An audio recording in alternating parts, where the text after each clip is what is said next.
আপনি মনোযোগ দিয়ে কানগুলো খরগোশের মতো খাড়া করে যদি কথাগুলো শুনেন, আপনার মনে হবে আপনি এখানে বসে কিয়ামত চোখে লাইভ দেখতেছেন। লাইভ আল্লাহ এমন ভাবে বলেছে, সুবহানাল্লাহ পড়েন। তা আসুন আমরা সরাসরি কিয়ামতকে দেখে আসি। আসলে কিয়ামতটা কেমন বর্ণনা করছেন কে? আল্লাহ। সূরার নাম হচ্ছে সূরাতুল কারিয়া। কি নাম?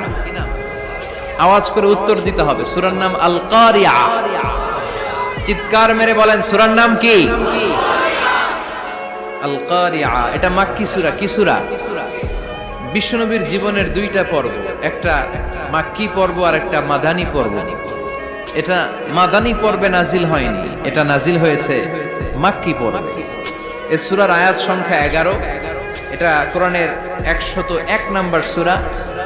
এটা আল কোরআন আল কারীমের 30তম পারায় অবস্থিত একটা সূরা। আমাদের অনেকেরই মাশাআল্লাহ মুখস্থ আছে, আছে না?